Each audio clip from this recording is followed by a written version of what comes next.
Welcome to the Supply Chain Dialogues Season 2, Episode 9. I'm Daniel Helmig. I have to apologize for my voice.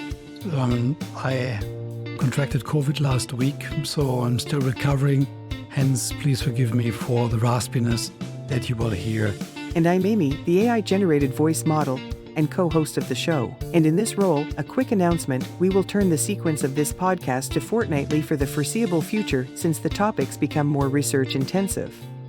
Thank you, Amy. Let's dive into the show. Last week, I had the privilege of being invited to be part of the Procurement Asia Summit in Shanghai. About 300 top international firms, many with a strong Asian footprint, spent 3 days comparing notes around sourcing. I gave a keynote speech, and I was a juror as well on their prestigious China Procurement Success Award. The unsung heroes of this event, I would like to just mention directly, was Queenie Wong for me. She's a senior event producer, and together with her awesome team at the Procurement Success Summit, they all made it everything smooth and professional, which for someone who was basically zooming in 9,005 kilometers away from the event was very special. So thank you very much, Queenie and team. So there I was, having judged the submissions in the categories Carbon Reduction, Sustainability for the Future and Category Strategy Award. We had submissions from Schneider Electric, Walmart, Nike, Dubai Municipality, L'Oreal, DSM, UPM, Hilton Supply Management and more. It was interesting to see how different companies looked at sustainability and carbon reductions.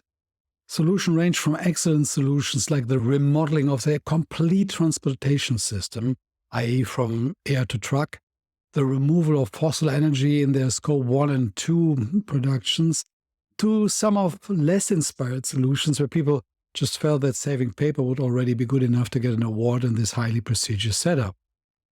Thinking about these and many other projects that I've seen over the last years, I started thinking about these and many other projects I've seen over the last years. I felt a bit disheartened. How on earth are we going to curb the steady rise of greenhouse gas in our atmosphere, which heats our planet to levels that will impact all of us, if even some of the greatest companies at this event put only their toe in the water of change? Even the best and most innovative solutions were not holistic enough to turn the tide for these firms. So I took it upon myself and delivered a wide-sweeping talk about nothing else than achieving net zero emissions by latest 2030. Now you might say, what is this guy smoking? So far he was fairly loosened in former episodes, but now he's away with the ferries. But stay with me. None of what I will talk about today is new, or hasn't been done before. It is just not being applied to this specific issue that we are facing as mankind. So in my keynote, I went through the normal 3-part step of any solution. A, do we have a problem? B, can we solve it? And C, who takes the lead? You will be able to find all the material I researched on our webpage helmigadvisory.com, stored under the episode 9 of season 2 of this podcast. I used mainly non-profit websites like ourworldindata.org, which is one word. If you don't know it, please register and check it out. It's free and brilliant, and does not only cover greenhouse gas emissions, it's a fantastic site. Here it is. Is net zero by 2030 a moonshot or mooncake? For those unfamiliar with this traditional Chinese pastry, a short info: the pastry crust of a mooncake is often beautifully decorated with intricate patterns and designs, and it can have a soft or flaky texture depending on the regional variations. Mooncakes are usually enjoyed with tea and are often exchanged as gifts among friends and family during the Mid-Autumn Festival. And yes, they are easier to make than a moonshot. Now, what I'd like to discuss with you today are 3 things about the possibility that we can get to net zero emissions in all industries, not by 2050, not by 2040, but actually until 2030 at the latest. And before we do this, we will have to go through some of the facts to discuss if we even have a problem. Because why should we go through all the effort if there is no real issue? So every good presentation and, as well I remember, podcast episode starts or has somewhere in it a quote. In this case, It inspired me to take nothing for granted about the knowledge that potentially exists in your head, dear listener, when it comes to greenhouse gas emissions and climate impact. The quote was a long time attributed to Confucius but seemed to come from Guanzhong, who lived 720 to 645 BCE, 100 years before the philosopher and teacher. Guanzhong is best known for his contributions to the state of Kai, in which he served as the chief minister during the ancient Chinese spring and autumn period. He said, "If your plan is for 1 year, plant rice. If your plan is for 10 years, plant trees. If your plan is for 100 years, educate." So please forgive me if I try to educate us together a little bit in terms of whether we have a problem or not. And I do it in a way that follows my journey of understanding. So I use science, but we work as well with a few simple metaphors to make it clear. So the greenhouse effect, we all know, is a good thing, right? Because that's the only way that we have a greenhouse Earth, and not just a bare planet surface like so many other planets we know of. That's the reason why we have trees. That's why we live in this beautiful world. But the problem seems to be that there can be too much of a good thing. The Earth and our atmosphere reflect solar radiation. The Earth's surface absorbs some and warms it. Infrared radiation is also emitted from the Earth's surface. Some of the infrared rays pass through the atmosphere. Greenhouse gases absorb some, since their molecules are on the same wavelength. They re-emit in all directions into the atmosphere. This is to warm the Earth's surface and the lower atmosphere. So I call it a stew pot. Now, this whole balance was something which was created millions of years ago, and it worked okay because greenhouse gas emissions that were coming from the Earth were absorbed as well in this kind of equilibrium that we had.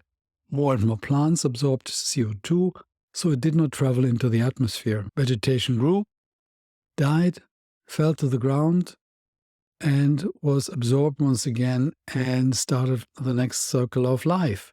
And there was some of that, but which over millions of years, linked to as well to geological change, led to a large amount of coal, gas, and oil that we today use for fuel and fuel our success over the last 50 to 100 years. So the situation for the atmosphere and us changed when we were digging up all these CO2 binding products from former vegetations and used them as fuel, releasing all these millions of years of CO2 into the atmosphere, where it was held in a nice equilibrium before. So more greenhouse gas in the atmosphere, more absorption of infrared radiation, heating up both the atmosphere and Earth's surface. It's, as I said, a giant stew pot. So the concept is not too difficult to understand for anyone who spends more than 5 minutes reading up on this somewhere. If you look at the increase in greenhouse gas emissions that end up in the atmosphere, you will not be astonished by the correlation to the huge growth we had from the start of the first industrial revolution, when we started heating up water to create power in steam engines, where we later used fossil fuel, adding this to the very brittle equilibrium of our greenhouse called Earth. If you go back to the Industrial Revolution 1750 in England and measure greenhouse gas emissions, 50% happened since 1990. The second fact is that since 1979, the greenhouse gas that kept hanging around in the atmosphere increased by 25%, from 340 parts per million to 420. In short, 25% in 25 years, 1% per year on average. So let's look at this as well in the longer term to get a feel of how quickly we are spinning. I have linked the overviews from our World in Data org for cumulative CO2 emissions since 1750. Again, the beginning of us using fossil fuel-powered machines to have benefits for mankind. For a long time, Europe was Earth's biggest CO2 emitter. UK, Germany, France, Italy, the usual bunch. The inflection point where the US took over as the biggest emitter in the world was, interestingly, in 1990. After that, the USA left everyone else in the dust. Amazing for a country that just houses 4% of the human population. It was not before 2003 that China overtook the much lower emissions of Russia, which is, by the way, only 0.5% of the human population. And China then got serious in industrialization, and hence greenhouse gas emissions emitted much stronger. I still remember that at that point in time, when I was in China for business, it seemed that in every main industrial region, change was gigantic. Everything seemed possible. In 2022, China emitted 250 billion tons of CO2 annually. This was just 30 billion tons shy of all of Europe and 60% of total emissions produced by the US since 1750. The rest of Asia is on par with China, with an even steeper trajectory than China. India, Africa, and Oceania are far behind. Still, India overtook Africa in 2014 and passed the 50 billion ton mark. The trajectory of India, as the highest population region in the world, looks very similar to China and the rest of Asia. Let me just pause here. It is like watching the fumes coming out of the exhaust pipe of a big machine in your living room. The machine produces electricity, warmth, and power to do all the wonderful things that you want. To eat, stay warm, and produce power for you to earn money. But the exhaust pipe of the big machine as well ends in the living room, and the more you get heat and use electricity, the more you suffocate. So all the greenhouse gas emissions lead to wealth and life improvements in all those countries, moving people away from poverty levels, clean water, schooling, warm or cold houses, etc. It's all good. But what if the machine in the living room suffocates us? How do we find a way to open a window or get rid of the fumes, but not the energy? Now, this brings us to the analysis of primary energy consumption by source since 1800. So it doesn't really matter whether it's China, US, or whatever. It is where we basically get all our energy from that counts. And this is still very, very scary. 85% of all primary energy that we use to fuel our industries is still fossil-based, and it is accelerating. The vegetation that was millions of years ago ending up in the earth and that we now dig up and pump out, fire it up and let it warm not only us, but as well our atmosphere, making this thin sheet over us more enriched with methane, CO2, and all the other greenhouse gases. Now you probably say, Daniel, what Amy is talking about cannot be true. Every day I read and see online or on TV all the great renewable energy resource technology that we use to create greener solutions. It cannot be that it's still at 85% any longer. Well, this is called in social science availability heuristics. The availability of information to make a judgment call leads us here, unfortunately, astray. Just think about the movie Mech 1 and 2 or the old 70s movies Jaws about getting hunted by sharks. The images were everywhere available and many people were afraid to go into the ocean for fear of shark attacks. Now it is statistically more likely that you get hurt on your car ride to the beach than to be seen as an appetizer for a shark. But that isn't availability heuristic problem for you. Or just think of the fear of muggings, murder, etc. If you follow Hollywood and any other major movie factory now in the world, and the availability of images on this topic, our evolutionary created monkey mind forms a probability that is based on the pictures that we see, not the data behind it. That's why Bollywood movies are probably better for our nature, because you normally don't get hurt when suddenly massive dancing is happening all around you. Now back to the topic. Yes, many countries make significant strides about renewable or nuclear energy, but it is a smidgen and hardly makes a dent in curbing the accumulation of greenhouse gas in the atmosphere, closing the stew pot lid more and more. If you look at the amount of media attention that renewables are getting in the newspapers and in TV, it looks like we're already safe. But that's the point about the availability of data versus the actual data. The more available we have this kind of stuff, the more you feel that everything is okay. And in many networks, people as well, intuitively or consciously, knowing about availability heuristics, make it their task to show you data that give you the warm and fuzzy feeling that in the region that you live or industry you work in, you do so much more than the rest. So data is being sliced and diced to show greenhouse gas emissions per capita. Guess what? All population-rich countries will look good. Or just break out the renewable power creation development. Guess what? It looks great since many countries put their back at it. while still subsidizing kerosene and fossil fuel extraction, or show how much their overall emissions are going down. And guess what? This is all great after they pollute the atmosphere for hundreds of years, but while they, with very small populations, do better, regions with 60% of world population like Africa, India, and China are still just warming up their living room machine. So if you like not to fall prey to availability heuristics, remember, you live on the same Earth as everyone else, and impact is to be measured only in absolute emission numbers. No derivative will help us here. So, still, until now, we could say, so what? We have a few particles more of these gases in the atmosphere, who cares? No. The stew pot creates two effects in the world today. First, the increase or decrease of precipitation. We will add to the show notes a great overview of our worldindata.org, calculated by standard academic regression models. They looked at this change in precipitation, such as trends from 91 to 2020. If you look at this, the whole landmass of the Russian Federation is seeing more rain, which is a significant stretch of land. But as well parts of Greenland, the eastern side of the US, mid-range of the African continent, and most of Southeast Asia just have seen a significant increasing trend. On the other side, the biggest trend in precipitation reduction in these 30 years is in South America, the tip of Africa, Madagascar, southwest China, and Australia. In Europe, we see continental Europe like Spain, Italy, France, Germany being on the rain reduction trend.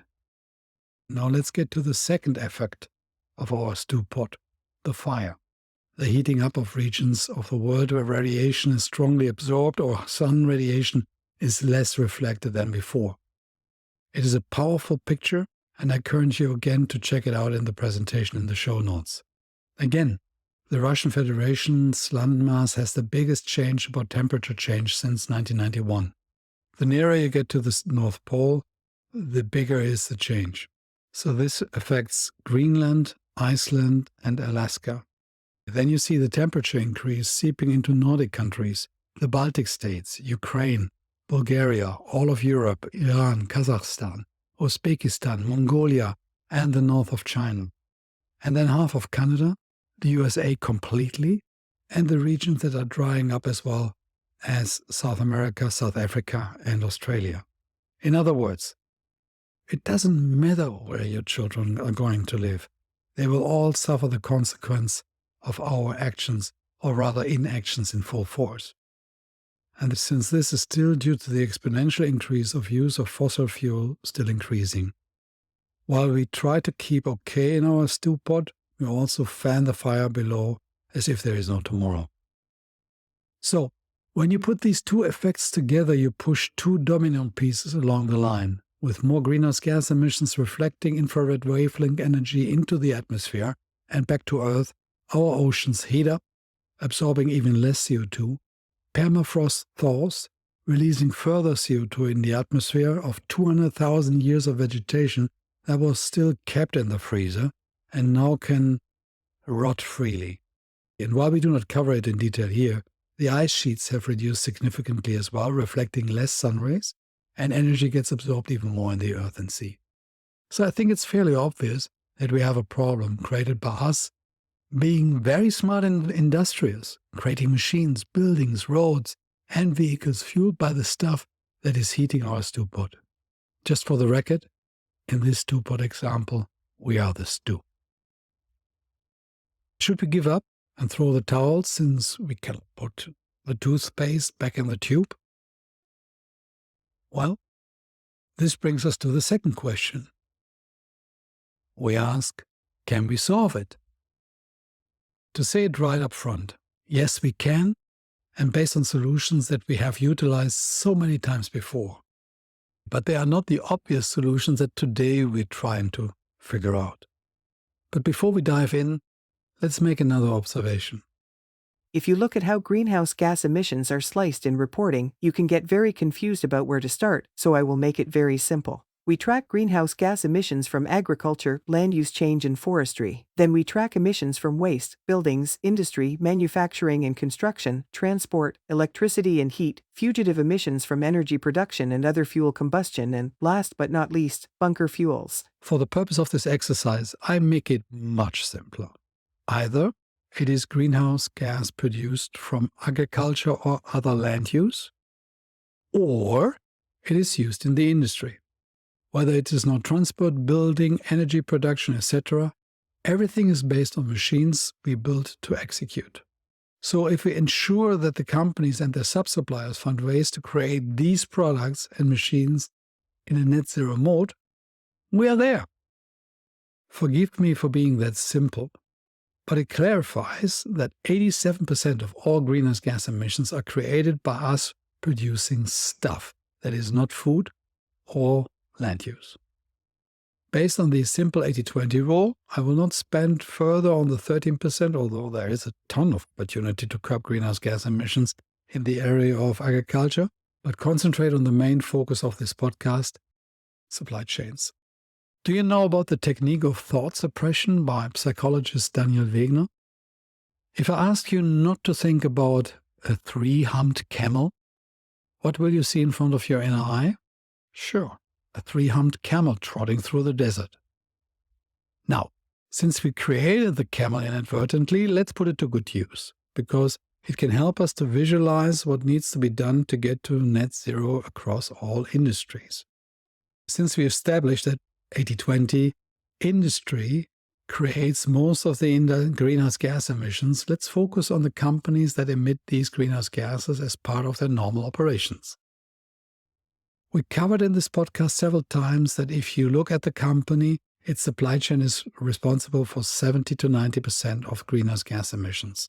For a company that declares the need for net zero to their supply chain, 70-90% of the greenhouse gas emissions of that company would be gone, right?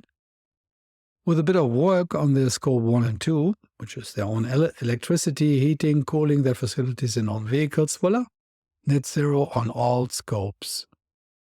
Isn't it astonishing that governments and all these wonderful greenhouse gas measuring standards focus so much on scope 1 and 2 rather than scope 3, although it covers 80 of the 80-20 part?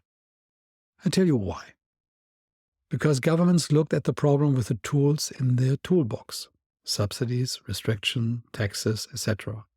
The usual ammunition governments can use. And who are these target subjects of their measures? Firms, not markets, not supply chains. So governments across the world apply these tools for individual firms and, as all governments do, make it as difficult as it can with restriction laws, employing lawyers, and God knows why, accounting firms to measure, control, and certify firms. But they ignored the biggest tool in their toolbox: the use and increase of, drumroll, competition. Just competition. A force that the creators of 80% of greenhouse gas emissions, industry, are subjected to come rain, come shine. Competition leads to innovation and creativity, competition leads to cooperation and collaboration, and competition leads to increased efforts and higher levels of achievement. One force that makes small companies to multi-international conglomerates and their whole supply chains become nimble and change on a dime if their revenue and shareholders are at risk. So the only thing we need from governments is a standardization of the measurement requirement for greenhouse gas emissions, which you think we should have, but today we have about 200 in the top 40 biggest emitting countries, and a timeline that is less than 2050. Now why? The average tenure of CEOs in the top 2,800 companies has a median stay rate of 5 years. We covered this in our last episode. It is based on a study run by PwC in 2018. Quite cool study. Each of them will look out for how they make their shareholders and customers happy in the 5 years they are there, and they will postpone any long-term invest that is not regulatory required to the next job holder down the line. Visions and strategies to be successful need to be therefore set to timelines inside the tenure of CEOs and boards. A remaining timeline until 2050 of 27 years is not conducive to getting us to net zero. It will result in passing down the short end of the stick to the last CEO at the end of this time. So similar of how we tackled so many other things in supply chains, when the likelihood of our companies was at risk due to low cost, high quality, etc. else competition, we needed 1 to 3 1,000-day plans, or 1 to 3 times 3 years, to get to net zero or any other of the solutions for all the companies along our supply chains. So what does it take? Before we get started, companies need to be straight with their suppliers. They have to say, dear all, we as your customer will require you to be net zero by date X.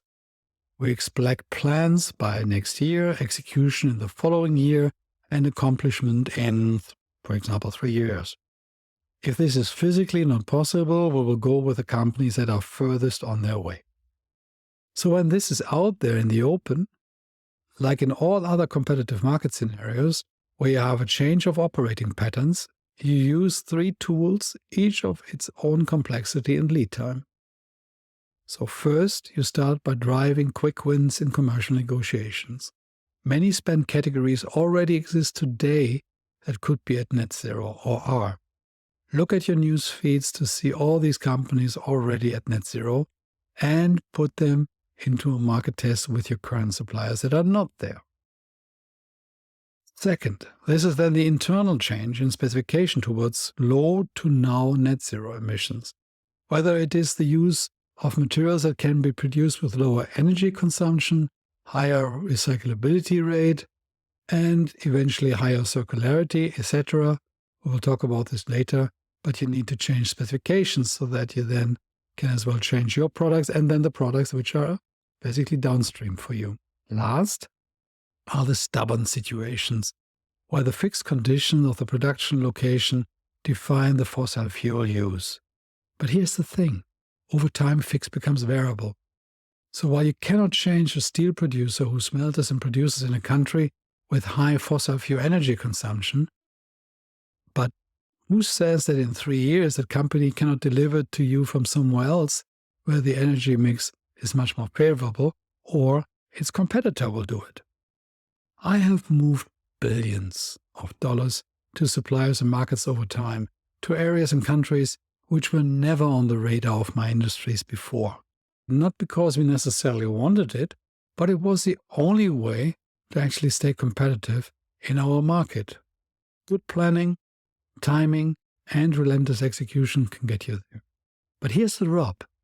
All 3 efforts need to be kicked off and planned simultaneously to be effective and get you to net zero in 3+ years. How long you define each of the humps of your 3-hump camel is up to you, but experts like me can tell you that even the most complex sourcing patterns can be moved over time, and I'm thinking 3 to 5 years, not 10 to 20. Think of the stew pot. Our children and grandchildren need us to reverse what we have done since the 1990s, now. So let's look at the levers we have for emission reduction. So, circularity and recycling fall in the quick let's do it category. By using less virgin material, energy requirements will be reduced, as well as the downstream effect of lesser waste. So aluminum, steel, plastics producers need to increase the utilization of recycled input materials significantly. There is a high likelihood that your R&D department will tell you about the negative effects of using less virgin material, while increasing recycled materials slowly in the next 2 to 3 years, make them develop innovative solutions to use 80 of the 100% recycled products before someone else will. And they will. Next is the effective use of material processes, so less material usage and energy consumption. Adaptation of waste management, demand-oriented provisioning, nothing new but better. On this topic, finally, fix your sales and operation planning process. It is a mess, and you know it. With that, you will easily reduce waste and obsolescence as well as unnecessary energy use by at least 10%. The next topic is renewable energy, conversion to 100% renewable energies. Now, here's a role for governments again. If you need to subsidize the creation of renewable energy plants for industries, rather than subsidizing fossil fuels.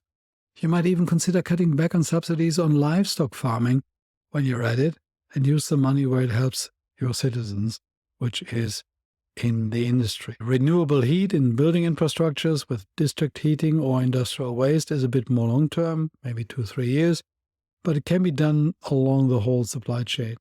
Using nature-based solutions and new material specifications for your products and your sub-products will as well help. Here, it is time to start getting out of your comfort zone and hiring the same mechanical, chemical, and electricity engineering folks. It's time to get new, different voices from biology, geothermal, and environmental science areas to bring the influx of new ideas you need.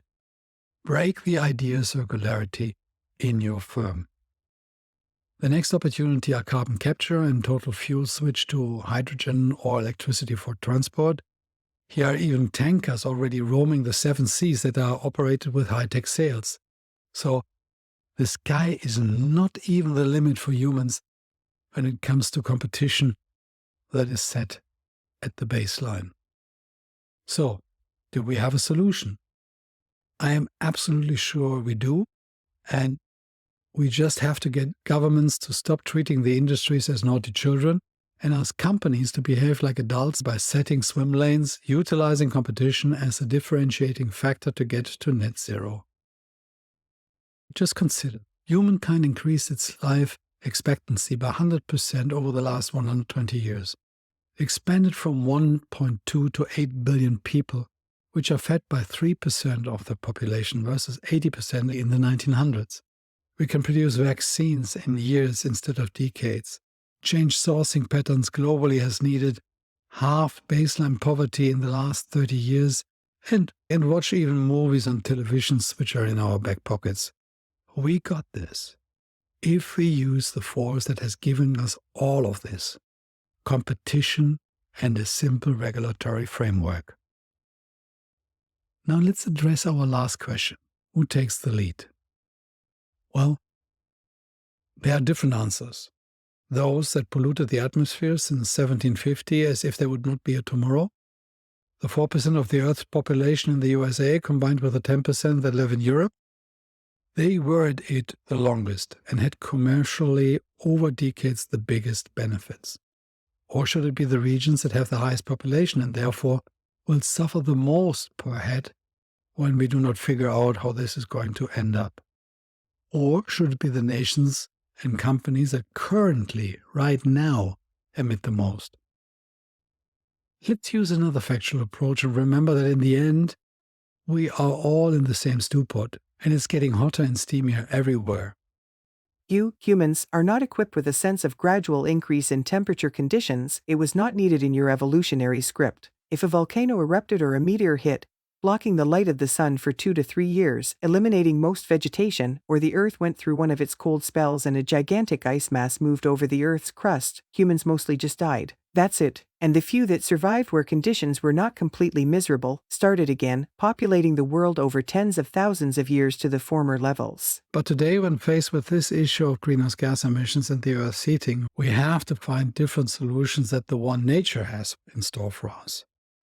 If half of the human population dies due to massive climate pattern changes, as well, greenhouse gas emissions drop significantly. But that means 4 to 5 billion lovely people are dead over 2 to 3 generations, nothing we want to consider as the lazy alternative. So, who could lead the effort? If we look at it from a top manufacturing locations in the world perspective, where their change could have the largest impact, we come to China, by far. 28% of all manufacturing is done in China today, followed by the USA at 17%, Japan at 8%, Germany at 6%, and then the rest. In other words, all 185 countries not under the top 10 manufacturing nations together produce as much as China alone. While Westerners look at China with a wary eye due to their different political systems, when it comes to getting things done on the commercial business side, China is the primus inter pares today. So if the Chinese government would say, 1, we require all our companies in our country to have a net zero emission supply chain, Scope 3, by 2030, and 2, we require all our companies in our country to accept only customers that have a net zero emission target by 2030, the world would change on a dime, based on the competition this creates in all industries, both upstream as well as downstream. Alternatively, we can wait for the United Nations and all democratic and lobby-supported governments to find solutions. But looking at the steep incline of greenhouse gas emissions ending up in our atmosphere and turning on more and more the heat for our stew pot, I do not think this will work unless these governments would change drastically their operating patterns. Just look at the results of the respective COPs in the past.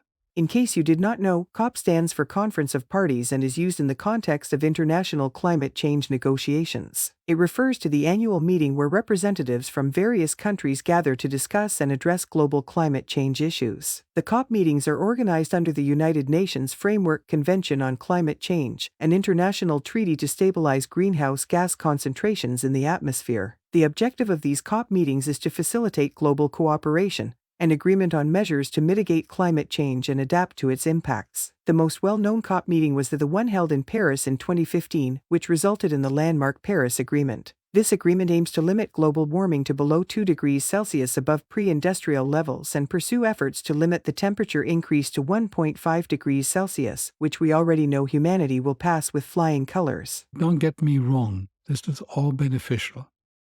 But if we've used the same approach to get to better quality, technology, or any other of the industrial revolutions in the recent years, and left it in the hands of governments and the UN, we probably would still have a toolbox in our car's trunk to fix it, and would still argue how many mainframe computers we needed globally.